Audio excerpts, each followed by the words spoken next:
in your life right now, and this is a bit of a personal question, so you don't have to answer it. What do you think holds you back from being your best self? Wow. And it doesn't have to be like everything. It could just be one particular thing that you're like, man, I got to work on this. You know, I read this book recently that was recommended to me by an old friend called Feel the Fear and Do It Anyway. And I realized in reading through that book, it's fear. And like just being in my own head, like getting in my own way, because of the fear of the repercussions. Like, oh, if I go down this way, if I go down this road, I'm not going to get to do what's down that other road.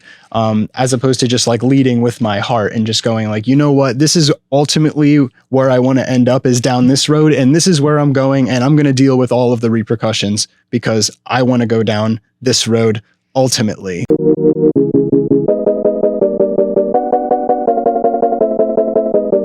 Ladies and gentlemen, you are listening to the Pranzata Podcast. This is your host, Andrea Pranzatelli. This is episode number 94 on my podcast series on YouTube. I have another guest today. This is Byrne. He is an old colleague of mine from a decade ago. This is our first time seeing each other in person in roughly 10 years. He is an amazing bass player. He plays upright bass. He also plays electric bass and more. I have a lot of questions for him today. Before we get into it, if you are new to this channel, please don't forget to hit subscribe. It is my mission to grow this channel this year, and your support would be incredibly helpful. Also, just keep in mind that I like to throw in philosophical conversations, some difficult conversations. So I like to hear what the listeners have to say in response to some of the questions I have on here. So any input below would be greatly appreciated. We are now, before we start the podcast, we are going to present to you a number we've prepared with each other. This is called Walk On By. It is composed by BACHARACH, and it is famously sung by Dionne Warwick. All right, let's get right into it.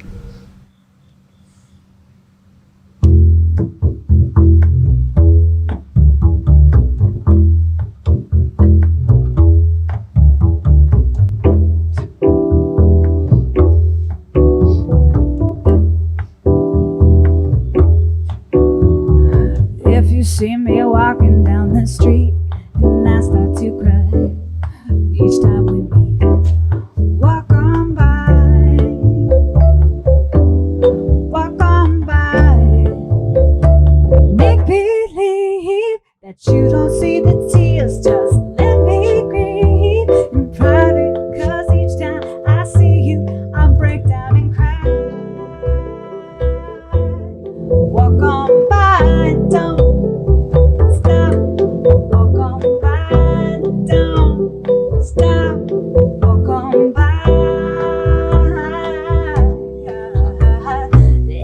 can't get over losing you. So if I see you broken and blue, walk on by, walk on by. Foolish pride, that's all that I have left. So let me hide the tears and the sadness you gave me when we said goodbye. Walk on by, don't stop, walk on by, don't stop, walk on by.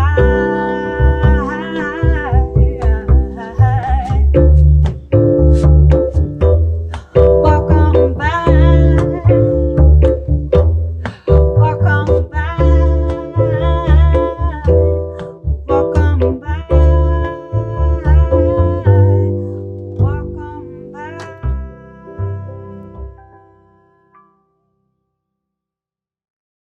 And we are back. Thank you so much for pushing me to learn that song. That's something that my guests do on here is like, I'll be like, yeah, I'll learn a song. And then I look at it and I'll be like, holy shit, this song seems a lot more intimidating than I thought it would be. But we got through it. I hope it came out well. So you were telling me before that you feel most natural performing music, but less natural speaking on camera. Is that right? What you were saying before? Absolutely. Yeah. I feel way less comfortable if I don't have an instrument in my hand. Gotcha.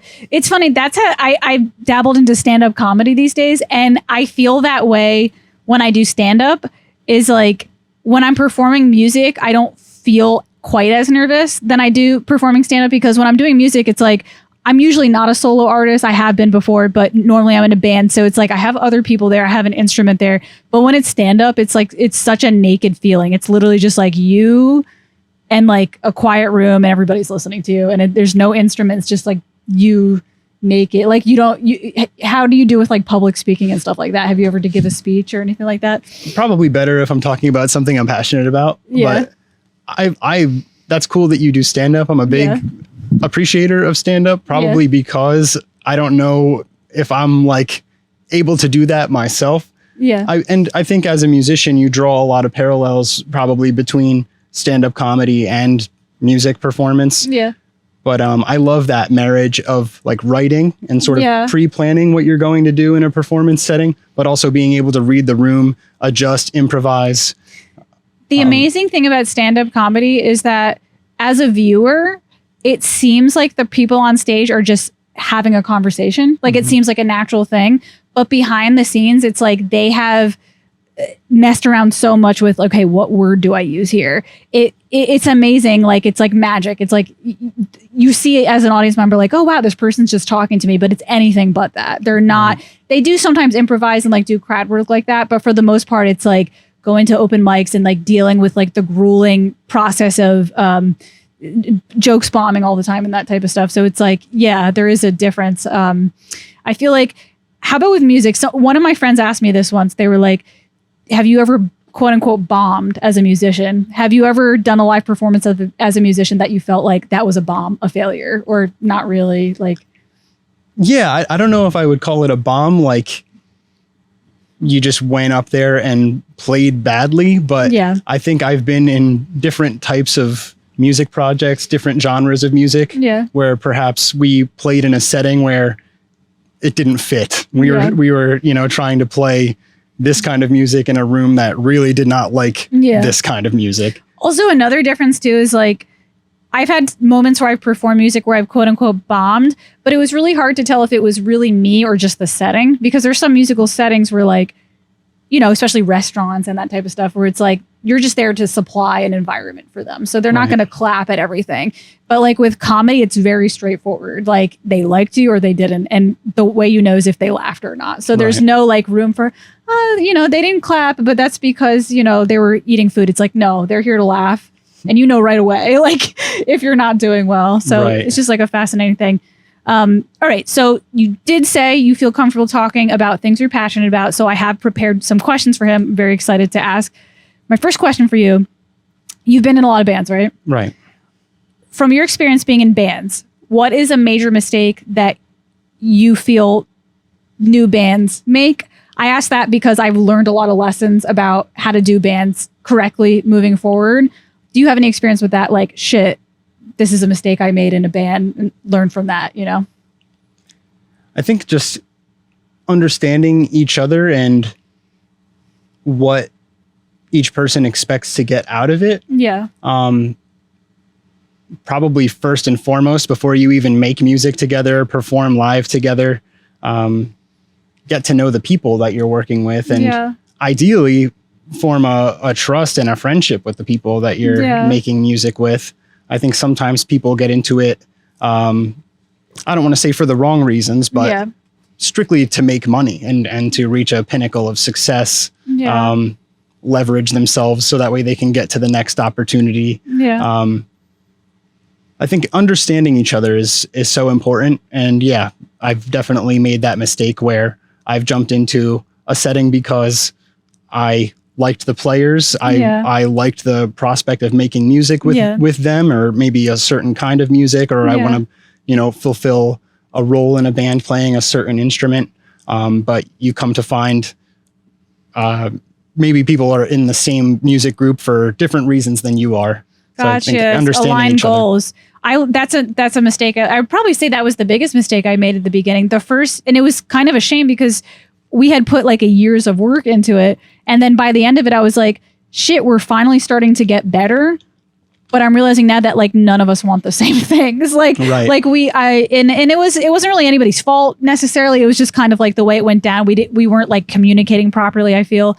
But it turned out at the end of like a year's worth of work, one, not to call names, so I'm not going to say names, but one band member strictly wanted this to be a money-making project, and another band member strictly wanted this to be like a creative write your own music project. And it was like a whole year had gone by, and we're like, fuck, like, how did this happen? So all that work down the drain because there was no way. It's like a relationship. It's like, if you get into a relationship with somebody, well, in a few months, you probably, especially at our age, in a few months, you probably need to know if like that person like wants kids one day. Cause like if you're someone who's like, I never want kids, like you can't wait 2 years like to let that person know. So it's like the same exact thing, Absolutely. Just, I think understanding each other and what your intentions are, whether it's a relationship or a band, because a band is a relationship. It's especially if it's a group, you're several relationships at the same time. Finding out that, certain people are in it for the money when you're really in it because you love it and you want to create music, you want to make songs, or, worst case scenario for me in particular, I think is making songs with people and coming to find out that they don't value your contribution the same level that you value theirs. Gotcha. You're like, I want to make music with you. I'm not trying to make music like for you. Gotcha. And I've been in those types of situations too, but I think it only works out if you know upfront, like, hey, this is my project. I'm just asking you to play bass for it. Right. I just started an original band like a few months ago. Not just kind of, I was writing music by myself for several months like before this. And then I was like, I want people to join it.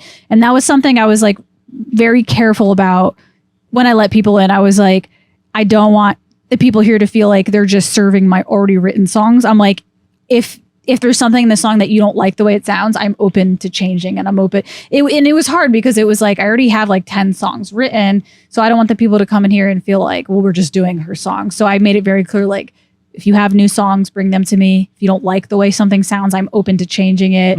I want you to have a solo. I want you to have a part. Because exactly, it's kind of, you almost feel like you're working like, it's like I might as well work for a corporation if I'm going to just if I'm not going to be able to be creative, it's like I might as well just work a job where I'm not going to be creative, Right. It automatically becomes more of a job. Like you're a hired gun. I'm just telling you what to play. Yeah. Where I love collaborating. I want to make music with other people that you're all contributing different skill sets and creating something greater than you would have made just by yourself. Right. I love that group collaboration. Yeah. And that's an individual thing too, because I'm sure there's some other people out there that are like, I just want to be I want to fill in for any band possible and make money. Like there's probably people out there that do want to just like work. Yeah. I love that too, honestly. Like, but that communication in the beginning is so important, right? Like I play in a group called Rubber Band Gun. My friend Kevin, it's his project. Yeah. And I think we had that understanding, and we still do. Yeah. In the beginning, he's like, this is my solo project. Yeah. Like I'm in other bands too. This project is mine though. And you have to know what each project is before you get into it. And he handpicked all the bandmates, and we're playing his songs, and sometimes we do play on the records and we'll write something together. Yeah. But it's his project. And I think because he said that up front, we never had a problem. Right. And I do love filling in as a bass player, honestly. Right, yeah. If someone needs a bass player, give me a call. Yeah, that's a totally different thing. You're right. Okay, so my next question for you. You've taught music before. You still teach music? I don't know if you're still teaching. Yeah. It's funny. We actually met at my first job where I was a music teacher. Yes, that was so I did know you taught music. I'm not sure if you're currently still teaching, but just to let the audience know how we know each other, we met working at, I don't know if we're allowed to say the name, but it was like, we shouldn't say the name, but it was like one of the music stores, like one of the corporate music stores with a learning center in there. We were both, I actually wasn't a teacher there. I was the desk lady. Now that I remember it, I think I applied for a teacher and they were like, well, we don't need teachers. We just need a desk lady. I was like, all right, sure, whatever. But, so as a music teacher, which you are, if you had a student walk in right now and say, music theory is pointless, I can just play by ear. Why do I need to learn music theory? This sucks. What would you respond? I mean, if there's a way for you to understand notes and rhythms and in the context of music, then if there's a different system that works for you, then great. Yeah. There's so many, like, people who break the rules Yeah. and somehow sound even better than, musicians who are trained. Yeah. And I think it goes for across the board, like people who maybe do a sport and they don't play that sport with the proper technique, but somehow they're still better than everybody. Right. I think it's there's so many examples of that, but I mean, for a teacher, I think it's important to be able to explain things the way that you understand them yourself. I think also a big thing for me too is like the communication aspect. So like, let's say somebody really is this like prodigy, they've never taken lessons and they can play everything by ear. Well, if they decide to collaborate with other musicians, like they can't be like, hey bro, can you play this? Like they can't just like, okay, whoa, play what? Like, so I think even if you're that good of a musician, I think it comes down to having words to communicate your idea. Right. But then again, I'm sure there are fantastic, like, I don't know any of the names at the top of my head. I wish I had an assistant to look them up, but I'm sure there are some musicians out there that are like well-known, world, what's the phrase I'm trying to think of? World-renowned musicians that literally just kind of like go with the flow, Yeah, like Jimi Hendrix is the famous example. Yeah, he's playing guitar with improper technique if you asked a guitar teacher, but he's known as one of the greatest guitar players of all time. So there's so many examples like that. And like I said, in sports music, where they're unconventional. What about, I mean, because you play bass guitar, I'm not sure if you know, because it's guitar, bass guitar, but what about his technique do they say is incorrect, He's bringing his thumb over the neck. He's playing left-handed on a right-handed guitar. There's a lot of things that you could point out. I mean, there's parts where he's improvising live, where he's actually like using his whole body to manipulate the guitar, like almost like push on the neck. And it's like, for someone who cares about the instrument, it's like, hey, don't do that. Like you're going to damage that guitar potentially. But I mean, the way that he performed was unconventional, but I think people are drawn to that. I think people like when people approach an instrument or anything in a way that is artistic and unique, as opposed to, if he just went up there and played guitar properly, he wouldn't be known the way that he is. I remember in music college, I had one professor that I ended up finding another teacher because I couldn't take it anymore. He was trying to get me to stop moving my body when I was playing. He's like, you're going to play so much better if you just like sit completely still. And I was like, but I don't I actually at one, I looked like a psychopath, but I actually started crying in one lesson because I felt like in my mind, I was like, if this is how I have to play, I don't want to play. Like, it was kind of like, because I'm so used to just being able to like move my body with the music. Like I can't help it. That's my natural expression. And he was like, but you're going to be able to just like shred and do all these crazy licks if you just like completely sit still and calm your body. And I'm just like, I couldn't do it. Like I was like, I guess I'm quote unquote using bad technique by this, but personally, I really like to be able to move my body when I'm playing piano. So I don't know if there's anything similar with bass, like if like you're supposed to stay still versus like if you're allowed to kind of move your body around. I'm sure it's different though, because you're like holding a large instrument. Sure there is, but I was going to say I relate to that so much because when a teacher tells you that and you feel as passionate as you do about music, it's almost like telling someone like, don't be yourself. Right. Like this is like, I feel very passionate about playing the act of playing this instrument. And you're basically telling me not to approach, this thing that I love playing, this thing that I love doing, and not approach it the way that I feel comfortable, I feel comfortable. And the way that, the way that I want to play, the way that I want to sound. Yeah. I think a lot of times college, and at least in music performance situations, when you're going to school for music, they want to rip you down to build you back up the way that they want you to play. Right. But that could be incredibly painful, like literally and figuratively. I've caused myself injury, trying to, overuse my hands because they want me to practice, doing something a certain way. And it didn't agree with me physically. Yeah. And I'm practicing long hours to try to get myself to get it, to my detriment. I forgot, I knew this, but I forgot to mention it. one of the reasons he and I became friends is because we essentially trauma bonded over our tendonitis. Like that's like, I was like, I remember that time in my life, I felt so like, there's no way to describe how lonely you feel when the thing you're passionate about, you can't do because you feel incredible pain every time you do it. It was I feel like if I was not a musician and I just had wrist pain as like something else, like, I don't know, I'm not sure what profession doesn't use your wrist, but I think you know what I mean. I mean, this, like, to have your wrists injured while you're trying to play piano or play bass, it's such a lonely, depressing feeling. Like you never know when it's going to end. And I remember that's how we became friends, because somehow we got to talking about it, and I was like, you have tendonitis too? Oh my God, I'm not alone. Like, whatever, you know. How did you get out of it? Like, how did you get out of recover the tendonitis? You know, I went to a professor of mine at the beginning of the semester one year, and I said, I am in pain. I had a wrist brace on at the time. I was like, I'm in pain when I try to play, but I want to graduate on time. Yeah. What do I do? And he was like, you're lucky you play bass, man. I'm going to let you play electric bass for one semester.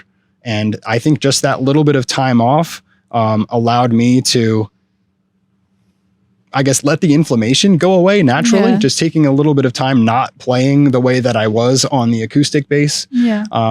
The inflammation never came back again to the level that it was at in that moment. But I mean, I tried a lot of different things. I went to a hand specialist who laughed at me and was like, you know, I'm a hand specialist. I want to do surgery, and you don't want surgery. And I was like, no, I don't. He's like, so why are you here? Yeah. And it's like, all right, thanks. Yeah, just walked out of there. It was such a crazy time in my life. And I remember I accumulated a lot of debt that I'm actually still paying off, because I was like jumping. And at this time I had perfect credit, by the way, but I was young and I was like desperate to fix this problem. So I was like taking out credit cards to like jump from doctor to doctor. And this is really such a specialized thing that nobody could help you with, because even like, yes, doctors understand inflammation, but they don't, so they can give you things like, okay, here's a shot to help the pain and stuff. But in order for a doctor to really help a musician heal that kind of pain, they would need to understand the mechanics of how to play the instrument. Like, so it's really this situation where it's like, nobody can help you. I was able to get help through a teacher who I got so lucky. It felt like a gift. You know, I believe in something. It felt like a gift from a god of some kind, that she specialized in helping people play with technique to avoid injuries. And it was like a miracle that I found her, and I was able to get over my injury through her guidance. But had I not found her, I would have been totally clueless, like how to get out of it. It was horrible, you know?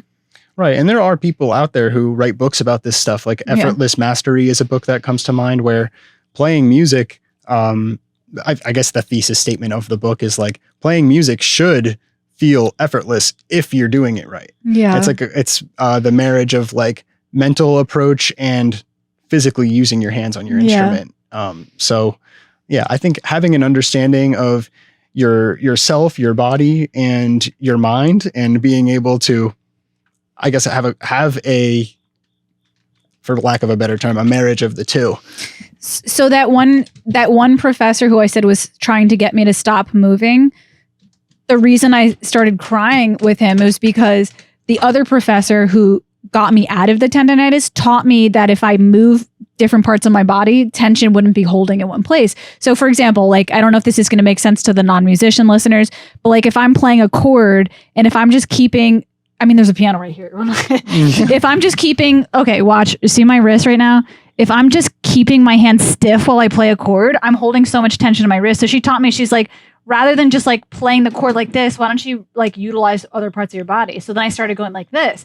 And like, to somebody that might be like, you're doing too much. That's not natural. But it's like, no, that like doing too much actually freed up tension being held in one place. Like it moved all over my body. So I became so it was like, I feel like a jellyfish just like moving my body when I was playing. And I had one professor that was like trying to break me down and be like, you can't do this. You're not going to be able to play fast enough. And I'm like, I don't give a pardon me. Maybe I'll bleep that out. This is YouTube. They're changing. I was like, I don't give a if I can play the fastest player in the world. I can play without pain and I'm enjoying myself. Like, so no, you know what I mean? So. Right. And that fluidity of movement is important regardless of what you're doing. I think in any performance setting, you don't want to be holding tension, but also doing a task where you need to move freely. Yeah. I think, because what you just did on the piano, I had that same sort of revelation with the bass in a lesson. And I started to ask so many questions and try to understand my body more and more. Okay, if I want my wrist to be able to move freely, what does my arm need to do? My elbow, my shoulder, my posture, like everything is connected with your body. So I think having an understanding of not only your instrument, but your body and how your body does this instrument. Right. The piano teacher, she was so into it. She called it, and like I said, it was like a gift from God. I would have never learned this without her. But she would literally call it the mechanism. She'd be like, your body is the She was like so crazy, but like crazy in a brilliant way. She was like, your body is the mechanism. She's like, you don't even play piano with your hands, you play piano with your core. And I'm like, what? And she's like, your fingers are connected to your hands, are connected to your wrists, are connected to your arms, connected to your core. She's like, the power comes from within you, not from your hands. That's why you have tendonitis, because it's all in your hands and not in your body. So I guess the other professor, his theory might have been like, you can have zero tension whatsoever by staying still. Like, I guess that's a thing. And I guess that's a possibility, like that you can just kind of stay still and not have any tension, but it didn't work for me. I'm a crazy, like I was telling him before we started, I'm like, I feel crazy next to you because you're so calm that I feel neurotic like next to you. But that's who I am. I can't just like sit there and do nothing. Like the energy is going to just like go somewhere and then I'm going to be tense. You know what I mean? Like I need to move it out, you know? For what it's worth too, I'm calm maybe outwardly, but I'm so in my head. I'm thinking at 100 miles an hour. Yeah. But I was going to say, there's a lot of parallels between what you're saying about the piano and the guitar. When I'm teaching guitar and bass lessons, I think there's a misconception with a lot of students that I've had where you have to like squeeze the notes down. And I always tell my students, it comes from this muscle that's like attached to your thumb down at the bottom of your palm. The strength to press the notes down comes from down here. And ideally, your fingers know what they want to do. They know what shape it is if it's a chord, or they know what, sequence to make if it's single notes, like a scale or a melody or, a solo. But your fingers know what to do and they're able to move freely like this. They're not squeezing, like holding tension in your wrist or the fingers themselves. It all comes from down here. So when you have that guitar neck in your hand, you're pressing on that neck with that thumb muscle and your fingers are able to move about freely on that fingerboard because you're able to create that tension, that pressing down of the strings against the fretboard with this, as opposed to, people thinking it's so, especially if you have a guitar with high action where the strings are high off of the neck, you really feel like you need to squeeze hard. And I'm like, you're really going to have a hard time learning until we get this part first. You want to be able to, play the guitar without it being like painful or tense, otherwise you're not going to want to take the thing out of the case. Right. In hindsight, I think my injury was a blessing in disguise because if I had continued playing with that tension that I had, if I never had that injury and I played tension like that with that kind of tension, I think I would have just been a horrible player. Like I would have had, if I have tension in my body, there's a tense sound coming out of this instrument. So I think going through that injury and having to like problem solve and figure out exactly why, unlocked potential possibility of my playing that I don't think would have existed if I didn't have that injury, if that makes any sense. Yeah, absolutely. Yeah. That level of mindfulness or self-awareness. Yeah.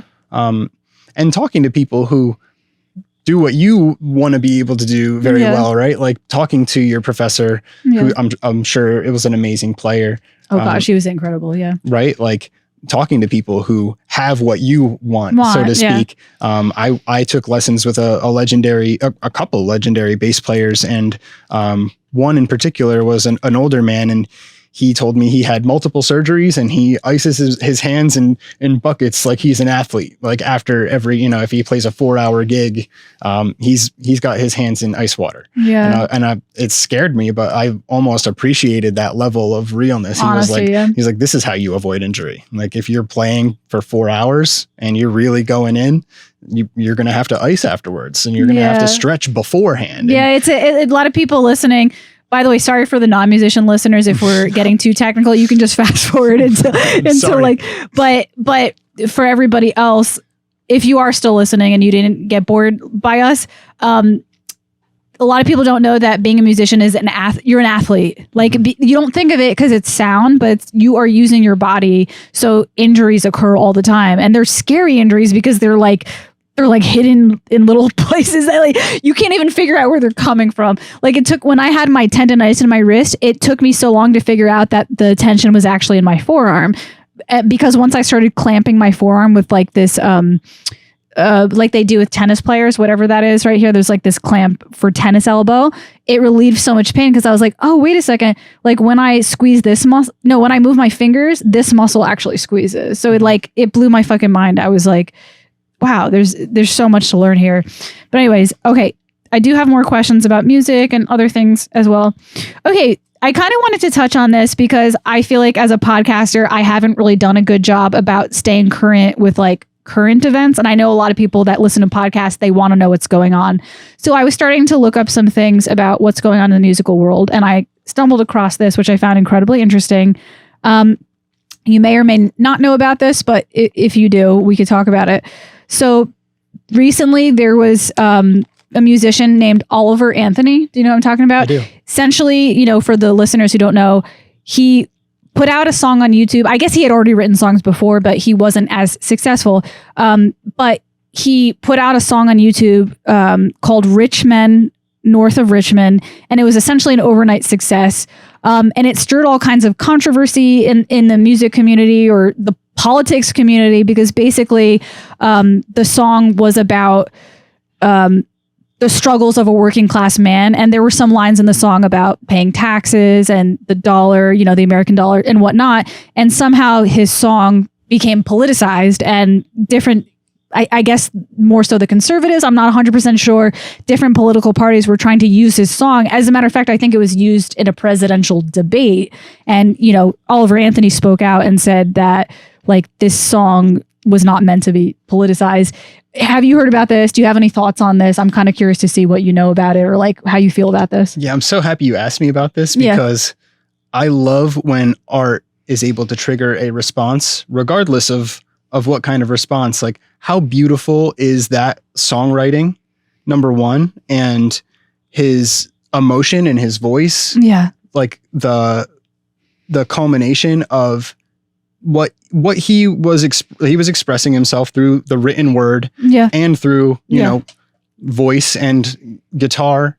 But how fascinating is that he was able to write a song, express himself, perform that song in a YouTube video, not even like a record or, a traditionally, published work, a song that comes out on Spotify or someone on Instagram, like, hey, just dropped a new single. Like, it was like, a West Virginia based YouTube channel, I think, put out this YouTube clip of this guy playing one of his original songs. And I think the fact that it triggered such a response speaks to the songwriting, the brilliance of that songwriting. Yeah, it makes sense because I think why that song, because I listened to it, I heard it on other podcasts as well. And I think the reason why it was so successful is because I feel like we're definitely in an era that's like becoming very AI, and like things are kind of moving forward in this like technological era. And I think it was kind of like a bare bones, like coming from the soul sort of song. Mm-hmm. And he sang it in such a way that was like almost like this is his spirit singing. Like he really sang out. It was like he was crying or wailing. So that's why I think it had such an emotional impact. I think the reason why it took up, I think like some of these politicians were like, okay, this song spoke to America, so let's use it as a weapon essentially to try to be like, I get you, I get the song, which is, I listened to his video where he was saying that that's not what this intention was. The funny and the ironic thing about this is that I was trying to like write about these people. Like I was talking about how like you don't understand us, and now you're trying to use and weaponize this as a political thing. So it's like incredible how a lot of these like different artistic projects end up being politicized in some kind of way. It kind of reminds me of the Barbie thing. I remember the Barbie thing was like heavily politicized. It's like Yeah. Well, Oliver Anthony, he mentions rich politicians. sort of speaking about his human experience and furthermore, the American experience, right? Because he's an American. He's talking about Richmond, north of Richmond, which is, DC, north of Richmond, Virginia. Yeah. So I get it, why it became immediately politicized, but it's like he's calling out politicians everywhere in general. I don't think he's being specific. I think he's like rich politicians. Like they're all put on blast, and the American has to suffer for it. The average working class citizen in America. Yeah. And I understand why it became widely politicized, but I think again, it speaks to the brilliance of songwriting, being able to express yourself through the written word and through singing. I thought it was brilliant the way he accompanies himself with the guitar. I think it was a resonator guitar. But there's something special about that, being able to still in this day and age with social media and the music industry being the way that it is, it's a hard ceiling to sort of break through now. That you can still become an overnight success because people gravitate towards that authenticity, being able to be real, express yourself. Yeah. So what you said about that, like about the power that song can have to impact an entire society, essentially, the American society, I guess, it got me thinking, and I kind of came up with this philosophical question about music that I've thought of before and I never really knew the answer to. So I'm wondering what you think. Do you think music or musicians, when they write music, do they have an obligation to be careful about what they say in their song? So for example, like the thing that comes to mind for me is like remember the WAP song, like what a big deal. That was like a political thing because some people were like, all right, this song is so cool. And some people were like, this is bad for society. What are you doing? In your opinion, do you think do musicians have to be careful about what they say, or is it okay to express like things that can be deemed as quote unquote bad for society? Like, what's your take on that?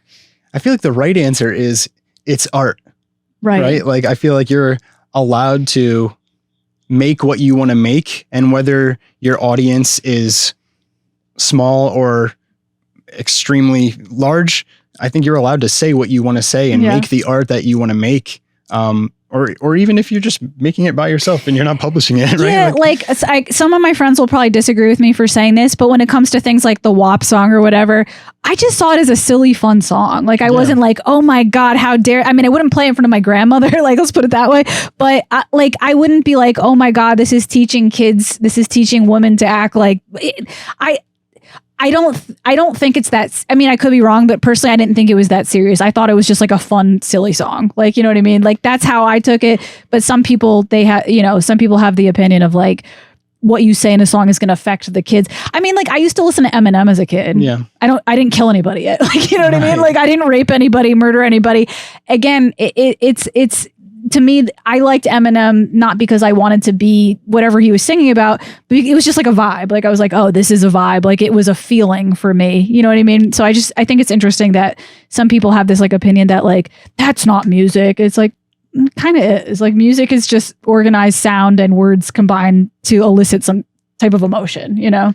Right. And I think there's always going to be heavier subject matter, whether it's in movies or TV, but yeah, I don't know. I mean, maybe if something's publicly broadcast, like on television, you're not going to put like, nudity or violence, right? Yeah, in those types of situations. But yeah, I don't know if songwriters have a responsibility to be less crass. I think if you're writing, you're expressing yourself, and you have the right to publish to your audience what you want to publish. Yeah, sure, there's going to be maybe people that have something to say about it. Yeah. But barring, streaming platforms, maybe saying like, hey, let's put the censored version of this song.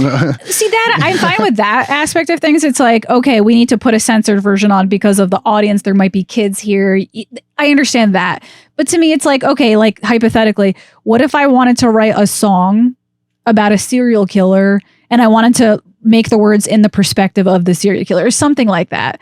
I feel like I have every right to write a song like that if that's what I want to do, you know? If that's what you want to write about, then yeah, absolutely. And it's art. You're trying things. Yeah.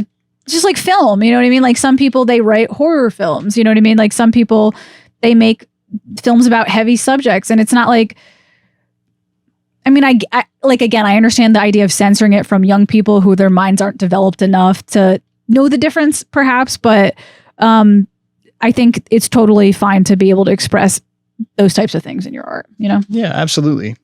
So, all right. Next question for you. Ooh, okay. So I don't know if you've listened to any of my latest podcast, but I've put a new thing on here where I'm adding trivia to the podcast. Okay. So I have 3 music trivia questions for you. Uh-oh. Don't feel bad. I didn't know the answer. I actually didn't know the answer to one of them, but the other 3 I didn't know. So fun for the listeners and for you.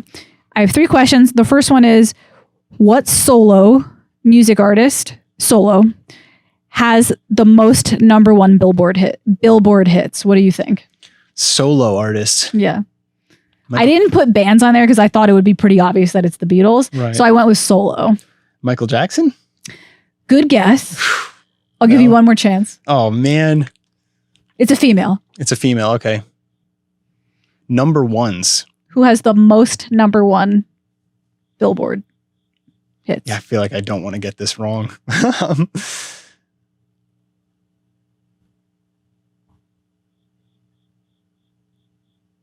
I hear the cricket. Yeah, I don't know. Because I feel like maybe it's a newer artist. Mm-mm. No, it's not. Wow. Well, relatively. I mean, like, relatively, but not in this era, no. Like, they Okay. probably were there in the 90s, early 2000s. Oh, yeah, I feel like maybe you gave it away, but maybe not because I'm going to get it wrong. Britney Spears? Mariah Carey. Wow. Yeah, so Mariah Carey, I believe she had more #1 hits than, like, Elvis. That's crazy. Yeah. I really only know a few of her songs, but yeah, her records are amazing. I think Michael Jackson was a great guess because I would have probably guessed the same thing. Mhm. I knew Mariah Carey had a lot of hits, but I didn't realize it was like, I think it's like 19. She had like 19 #1 hits. And doesn't All I Want for Christmas make it to #1 like every year around Yeah. the holidays? Some of my friends are like, I get sick of that song. I'm like, I like it. Like, I still like it every single time. You can say it's overplayed or whatever, but that's an amazing record. Yeah. Like she did a great job singing that. Yeah. All right. Next music question. Ooh, okay. Who was the first woman inducted in the rock and roll? Let me just repeat that. Who was the first? That sounded terrible. Okay. Who was the first woman inducted in the Rock and Roll Hall of Fame? I feel like it's old school. Yes, you're on the right track. Dolly Parton? I'm wrong. I'll give you one more chance. Oh no. I feel like, man, that was... It is around. I don't know exactly when this person lived, but I would imagine it's around this time, maybe earlier than Dolly Parton, perhaps. Okay. Yeah, some of my guesses are probably not earlier. Certainly later than the 20s, put it that way. Later than 20s, 30s. I would say 50s, 60s probably. And I'm like rolling through different genres because it's not always rock and roll. Good point. You're on the right track here. That's my Okay. hint. I want to say like Diana Ross or something. Aretha Franklin. Aretha. Okay. Yeah. Okay. Was on the right track. Okay, last question. I was able to figure this out, so I think you probably will too, hopefully. So Whitney Houston's I Will Always Love... Wait, is it I Will Always Love You? Hold on. Yeah. Whitney Houston's I Will Always Love You didn't write that song. Who actually wrote that song? Dolly Parton. Yes. Dolly Parton. I just found this out this year. So for those who didn't know, every time you sing along with Whitney's I Will Always Love You, it's actually Dolly Parton who wrote that song. And she has I love Dolly Parton. She's so funny. I saw an interview of her where someone was asking her, they're like, how do you feel about that the song you wrote didn't become famously sung in your voice? And she was like, you can have, her response is so funny. She was like, I don't care. She's like, she can have she can have the credit. I'll take the cash. She said.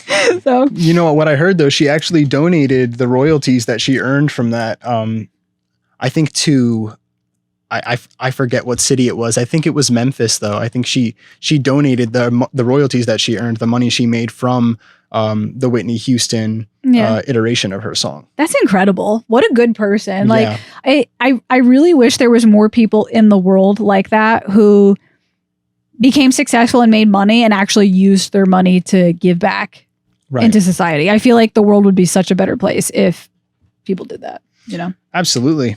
And I mean, to think that there's a lot of artists who write music and then someone else makes the song more famous, like Jimi Hendrix's version of All Along the Watchtower.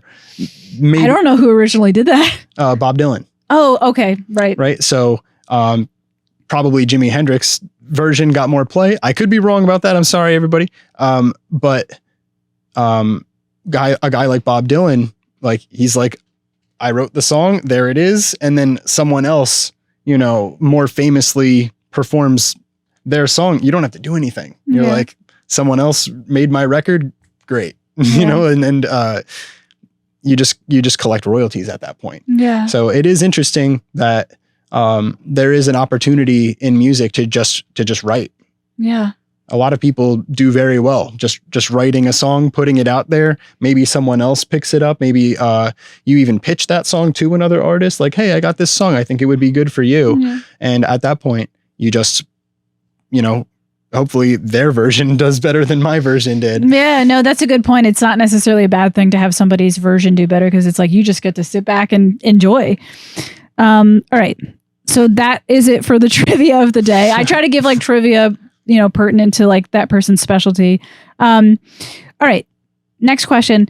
So when I asked you to give me a little bio about you so it can kind of prompt me to ask questions, one of the things you mentioned is that right now, something on your mind, something you're passionate about is letting artists and musicians know that they need to protect their work before they put it out there, to make sure that they get, it's kind of funny how that transitioned from that, but so that they get credit for what they did. Because so, for example, Dolly Parton got the credit for her song, but if you're not careful as a new person putting stuff on YouTube, you might put something out there and not get that credit. So do you care to elaborate on whatever you're comfortable elaborating about that? Yeah, absolutely. I think actually you reminded me of I think it was a Taylor Swift quote. I'm not a big Swiftie, but I respect Taylor Swift very much. She's probably one of the most popular music artists today. Someone asked her, I think, what is your advice to people who want to be in the music industry? And she said, get a good lawyer. So I don't want to say just that. I would say find people that you love to work with. Make sure that you're on the same page, kind of like what I was saying earlier. Make sure that you have similar goals and that you can trust each other. Yeah. Enough so that you can put it in writing. Right. But before you create anything, put it in writing. What each of your roles are, what you expect to be getting from the project, and then proceed to do what it is that you intend to do. I'm glad you're bringing this up, because I was telling you a little bit about this before, but I want the listeners to know as well. As I'm growing my podcast, one of my goals when I start reaching enough listeners to start monetizing, which, by the way, please hit subscribe so I can get to that point. But I'm a one-woman show. I do everything myself. I don't have a fact checker. I do this all myself. The lighting to this, it's overwhelming. Once I'm at a place where I want, to grow, because I can afford to, because I'm monetizing, I then want to hire people. But I'm scared of that, because it made me realize, like, wait a second, if I'm going to hire people, I have to trust them, because now they're going to have access to my passwords. Like, I don't know how this works. I'm like, do they give me the content and then I upload it myself? That sounds crazy. That sounds like too much to do. Like, I'm going to have people in my life, like, they're going to have access to my content. You know what I mean? Right. And they might take my content and make their own YouTube channel with it, like Andrea's clips. And it's like, wait, I didn't tell you could do that. You know what I mean? So I have to be really careful about this stuff. So any advice that you have about for me, like, how do you think, based on your history of dealing with similar things, like, do you have any advice for me how to, go about that? Yeah, I don't know about advice, because I'm still in the midst of it, of learning about this myself. I mean, to speak to the podcast thing, I mean, this comes to mind. One of the largest podcasts ever, the Joe Rogan Experience. I'm sure you're very familiar. Yeah. They just had a major acquisition, right, with Spotify. I think what Joe did was he recognized Jamie who's on the show with him as his not his assistant, but I guess he runs the cameras and the audio. Yeah. Probably more than that. And he recognized him with percentage points of the show or some type of like stake in the show. And I think Brian Redband as well, who was involved early on with the conception of the show. And he took care of them. I think they had a working agreement maybe when they were going through, the coming up, if you will. But when they got that $100 million acquisition Spotify deal, however much money it actually was, because that was just what they put in the press. But I think he honored them with percentage points of like maybe ownership stake in the show, or at least a percentage of that payout. Right. I think making sure everyone is okay with what they're getting for their work is most important. Yeah. Having an agreement in writing ahead of time before anything is done. Like to say, like for your show, for example, maybe when the show does become monetized, are you comfortable with getting a percentage, or do you want to get paid hourly? Or, like you got to work that out ahead of time. I'm totally comfortable. Like if I have people working with me, I'm totally comfortable with, I'm not going to be greedy. And if I have somebody doing most of the work and I just have to sit here and talk, I'm like, to me, it's not so much about like the numbers. Like I'm like, yeah, I'll be fair. It's just that I'm afraid of accidentally hiring a person who's going to cheat somehow. Like that they sign up for an agreement, they agree to it, and they do something sneaky like, yeah, I don't know. There's so much that could happen. Like, because when you think about it, if I trust a person to upload content, if I trust a person to go on my stuff and upload content to my YouTube channel, I mean, they're going to have my password and they could probably hack into my bank account. Like there's probably a lot of things that could go wrong. You know what I mean? So, and there's ways to mitigate that. Hopefully, right? You change your email, but keep the account intact. I mean, do you know what happened to Selena? No. So Selena, if you guys, do you know the artist Selena? Yeah. I don't have the fact checker here, so I don't want to accidentally misspeak. So please like correct me if I'm wrong, or maybe I'll like Google a little paragraph and edit it in there when I edit this podcast. But from my understanding, because I saw the Selena movie when I was younger, that's how she got killed. So she had a woman working for her and doing her like all the side work. Like she was dealing with like her fan club, like she was like handling the fan club, her like, it wouldn't be her social media because they didn't have that back then, but like that version of social media, like their fan club type of thing. And she was like dealing with the money and stuff like that. She was apparently stealing money behind like not being honest about where the money was going.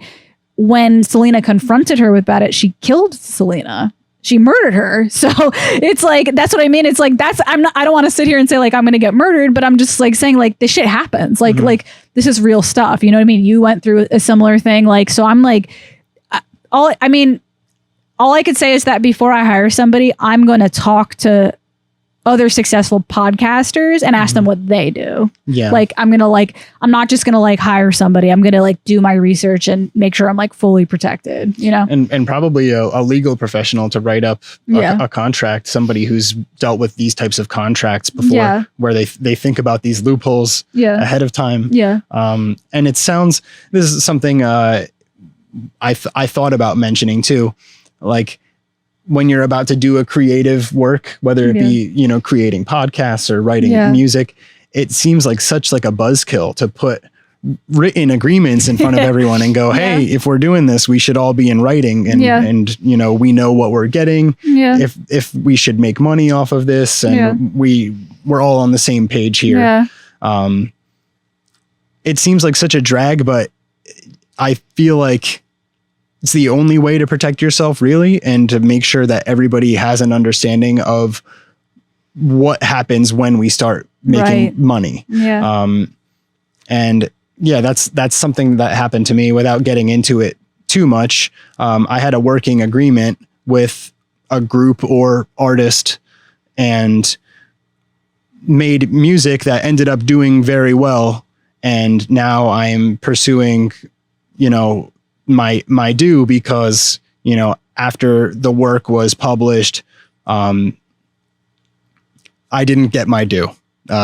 So it was unfortunate because, you know, what was a good, you know, working relationship and friendship in a sense, now is, you know, devolved into what I would call bad business, and basically we only talk to each other through lawyers now, and that's really sad. It's really sad, and I think you know, you like to think that you're working with people that you trust, and hopefully you are if you're a musician or in some kind of creative collaboration setting. I hope you're working with people you trust and this never happens to you, but you definitely want to protect yourself, have that conversation, no matter how difficult it is, put it in writing, what each of you expects to get from that collaboration, from your contribution, and making sure that it's valued and you're comfortable with, you know, where your contribution is value wise. Not only that, but just to go through an experience like that, aside the fact that it's unfair, like you're not getting treated fairly, it's also kind of traumatic. And I haven't gone through that situation, but I just know from experience, like being in a situation where you've trusted a person and you found out that they weren't trustworthy, that's just a traumatic experience to go through. Like that affects your psychology. Like that could put you in I don't know how it affected you, but I just know from my past experiences in situations where I've felt like trust was betrayed in some sort of way. I mean, that's like something that could take like a year to get over.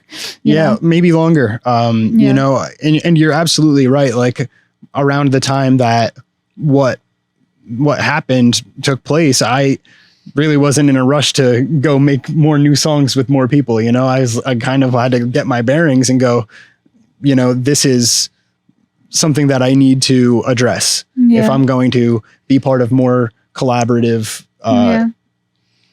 collaborative works where I'm not just the sole, you know, artist where I'm just making music by myself and putting it out. If I'm working with other people, there needs to be protective measures, making sure everybody's happy before we even start making the music. Okay. All right. So that's good to know. I have a lot to think about for myself. I really hope you get through that situation. Yeah, thank you. Hope it all works out for you. All right, I have a few more questions for you. I've kept you here long enough, so I don't want to keep you here too late, but let's just finish with a few questions. All right, so transitioning and out of music, you did say that you were a huge comedy fan and you'd be open to talk about some comedy. Who, in your opinion, who are your top 3 favorite comedians? It's tough. Well, going back to my childhood, I was listening to Dane Cook. He was sort of my bridge into stand-up comedy. He was very popular at the time. I want to say like 2005, 6, 7, just very popular. Went to go see him at Madison Square Garden, which ended up being a famous show in his career because they presented him with a gold record at the end of the show. For people who are big Dane Cook fans, that was, I mean, it would be wrong for me not to say him. I'm a big fan of his, and I think his style of comedy kind of got me interested. I want to say Carlin because he's one of the greats. And I have memories of driving in the car and listening to is it Napalm and Silly Putty? Is that one of his specials? Or? I think it's an album. I don't even know if it's in front of an audience. I think it was just him talking, and it was hysterical. I don't know. I love him, but I don't think I'm that familiar with his work that I know like the names of the albums and stuff like that. But yeah. And I don't know because I've what's that? I said it's tough to pick like your top 3. Yeah, whenever people are like, "What's your favorite song?" I'm like, I don't have one. I don't think I have one favorite song. You know what I mean? I want to say Dave Chappelle. Mm-hmm. I loved the Chappelle Show so much, and I understand it's a sketch show and it's not his stand-up, but his stand-up's great too. He's still out there doing it. I don't know of anyone who's doing it better or on a larger scale than he is right now at the present moment. Yeah. And I named, 2 guys who had their day. So I feel like I want to name one who's more concurrent, but I also want to make an honorable mention. I'm a big fan of the show Kill Tony. Oh, I just interviewed a girl who was on Kill Tony on my podcast.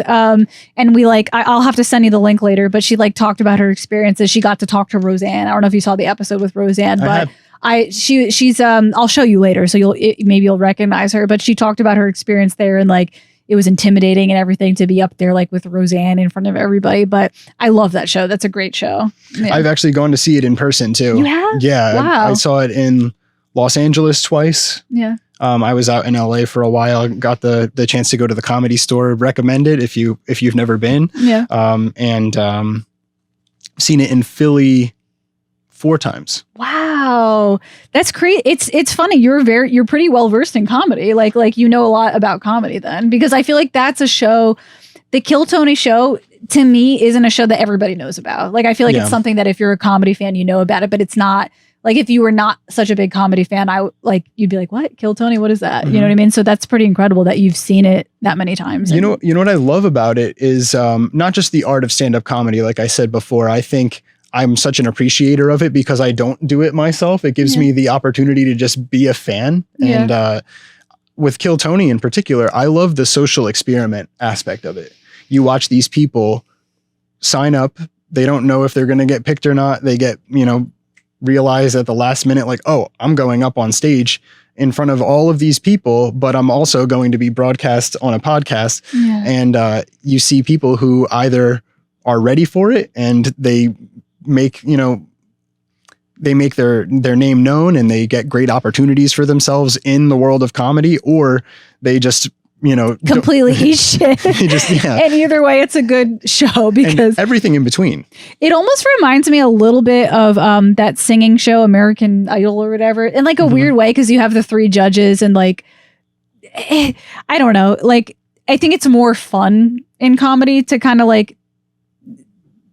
to shit on the person who bombs. In singing, it's kind of uncomfortable and a little sad because I feel like when the people bomb on those singing shows, it's they don't know they suck, they think so. It's kind of more of a sad situation. But in comedy, I feel often they know, you know what I mean? They know when they've bombed. So it's that's the whole fun of it, to roast them on stage and everything. Yeah, I think there's a level of objectivity with when you're singing. I think there's a level of objectivity where you're okay, that person's a good singer, that person is not. Yeah. I think with comedy, and you could tell me if I'm wrong, far more than I do as a stand-up yourself, but I think with some people, they might not be getting laughs, but there's one person in the room that gets what they're doing up there, So one time, I was going through a pretty dark phase of my life and I wrote a joke about the subject of suicide. And it was I feel, speaking of giving stuff away, I'm afraid, should I tell my joke on here or someone going to steal it? I'm having it in my mind now. But sorry. Long story, no, not you. I think about it. But long story short, the joke was something I was in such a dark place that what stopped me from killing myself was thinking, wait a second, if, oh God, I can't remember. What stopped me from killing myself was, if reincarnation is real, then I'm just going to have to come back again and live again. And I'm I'd rather just live this life I have now and have it be over. And it was something like that. I probably phrased it a lot, more gracefully, but I tried it a few times and 2 times everyone just stared at me and was do you need help? You know what I mean?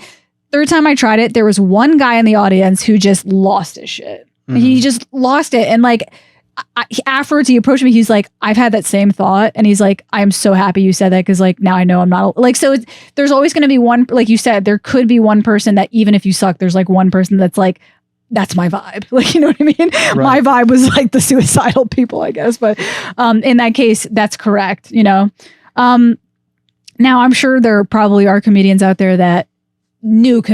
there doing open mics that are so bad that no one's their vibe. I'm sure that's a possibility. But you're right. There is to a degree some comedians that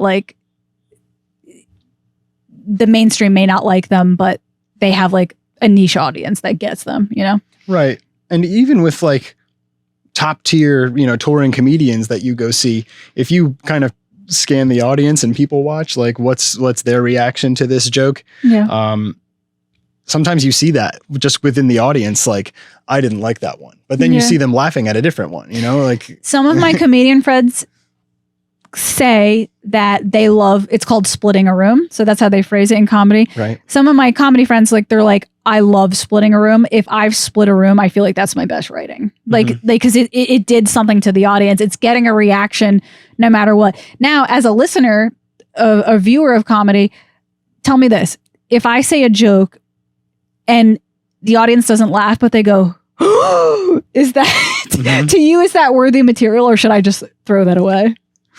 I mean, you're getting a reaction from them. So I guess it depends on the context, obviously. But like I sometimes, like, I love comedy that's like, I can't believe he just said that or she just said that. Like, I've seen Joey Diaz 3 times, and a lot of his material is like that shock comedy. Like, oh my God, I can't believe he just said that. That's like, you know, sometimes it's very crass, or, you know, he just says a word that you don't expect to come out of anybody's mouth. You know? Sometimes I have things that I say where that's the reaction I get. I don't get laughs, but I get a reaction. I'm like, should I keep this? Like, I'm not sure if I should, but that's good to know. As someone, you know, who's in the audience viewing this, like, I'll keep that in mind, that you enjoy that sometimes. And I feel like sometimes you almost need to get people to a certain state in order to hit them with the punchline. Like, maybe you need to say something shocking in order to get them to that vulnerable state to where now I say this funny thing in context. So I can use that to my advantage. So I can use that and then follow up with something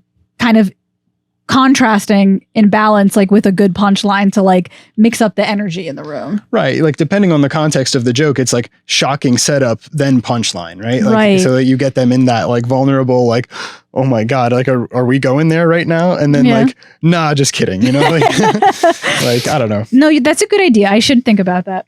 All right. So I have 2 more questions for you.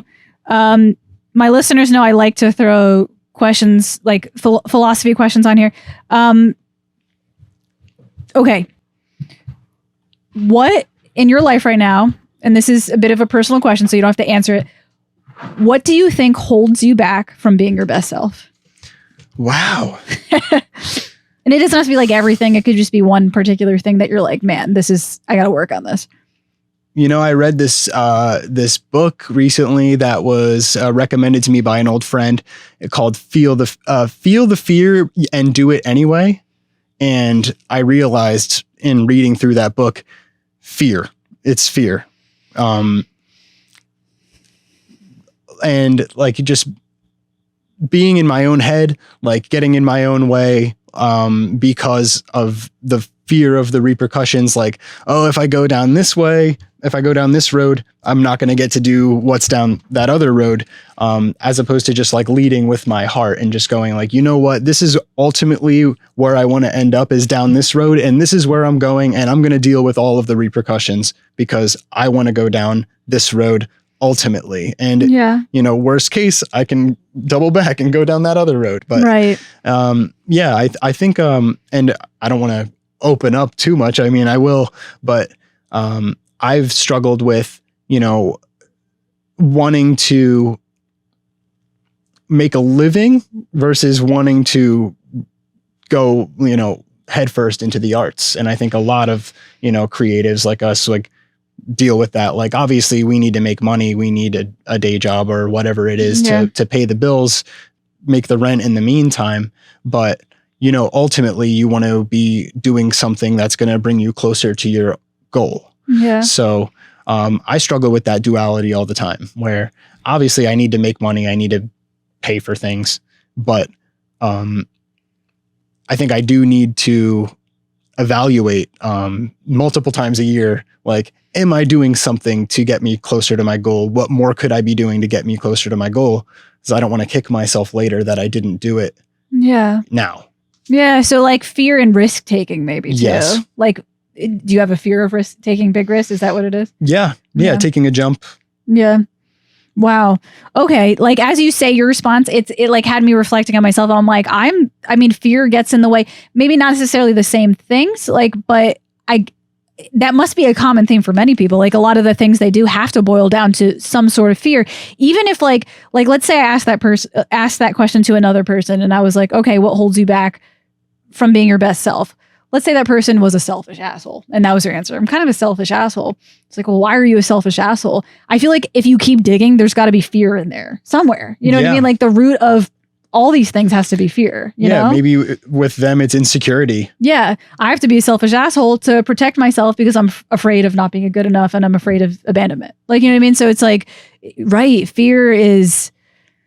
And I think you're probably on the right track because you can identify that. I think, unfortunately, some people are probably so in so much fear and so clinging on to their behaviors and what they do that they can't even recognize it. Like some people probably don't even have that awareness. So the fact that you have awareness about it is probably a really good thing, you know?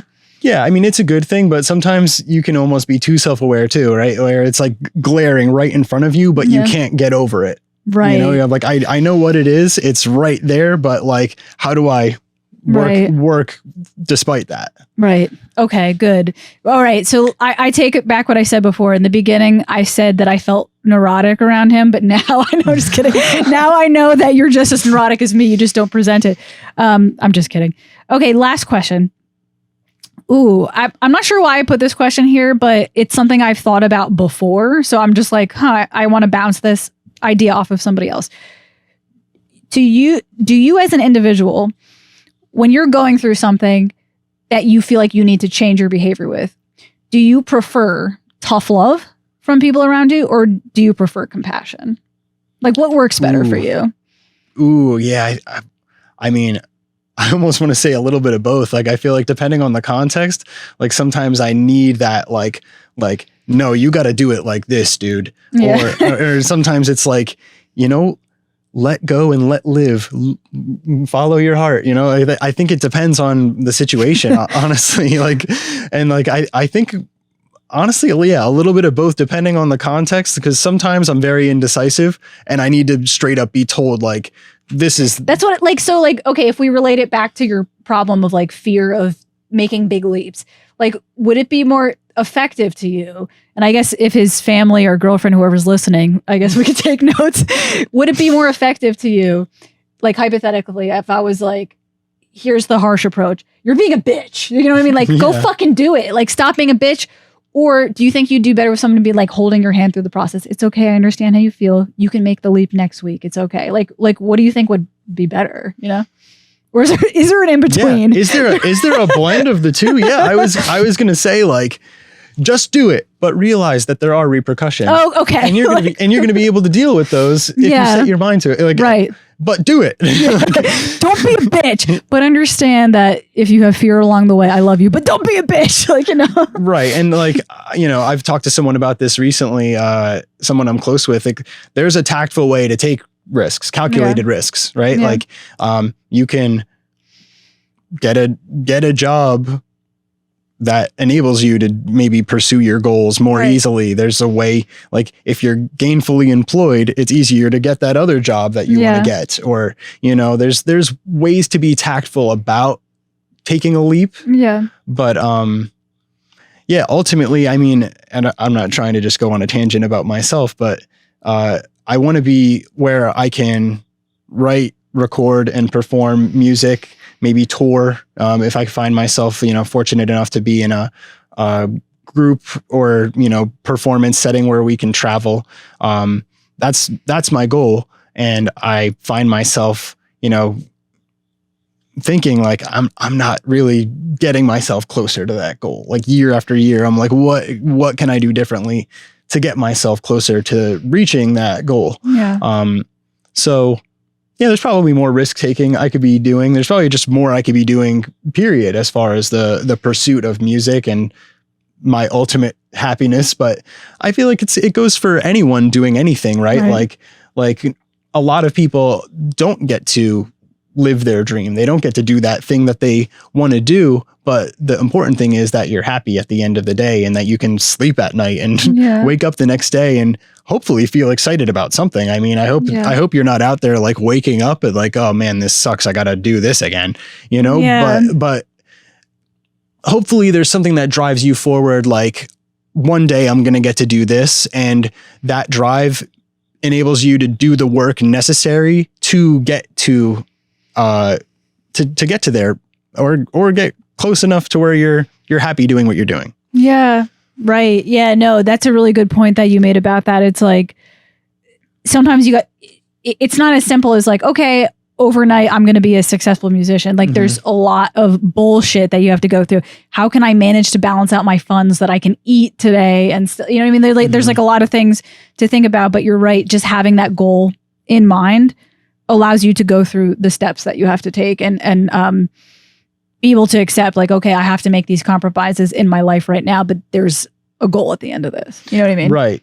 You can't just visualize yourself in your end game, where you've reached your goal. You have to do the work necessary to get that. So visualization can be a powerful tool, and you can have that self-belief, but that self-belief has to drive and inspire something. And there's a lot of hard work that is between you and your goal. And sometimes a lot of time, hard work, dedication. But if you're willing to do it and you believe that you will get there and you don't give up, that's an important thing too. If you give up, you're never going to get there. But if you have that belief and that ability and that drive to just keep working hard and not give up, you can either reach your goals or get really close and get to a place where you're happy and hopefully, doing something that you're excited about. Yeah. All right. Okay. So I'm going to end the podcast now on a positive note. I had such a great time talking to him. There was like so much we unpacked here. I'm going to have to like some podcasts that I do, I like listen back to several times because I want to hear that again. I need to learn. So I feel like I learned so much from him today. So that's it. Pranzata Podcast, episode number 94. For those of you, just to remind you, if you liked what you heard today, this is Riley Byrne. I'm going to include his, link to his Instagram down below if you guys want to check him out, see what he's about, his music and stuff like that. Also, a reminder that if you are new and you enjoyed this conversation today, please don't forget to hit subscribe. Also, feel free to comment on anything we talked about throughout the podcast episode. And that's it. Pranzata Podcast, episode number 94. Have a good night, guys. Bye.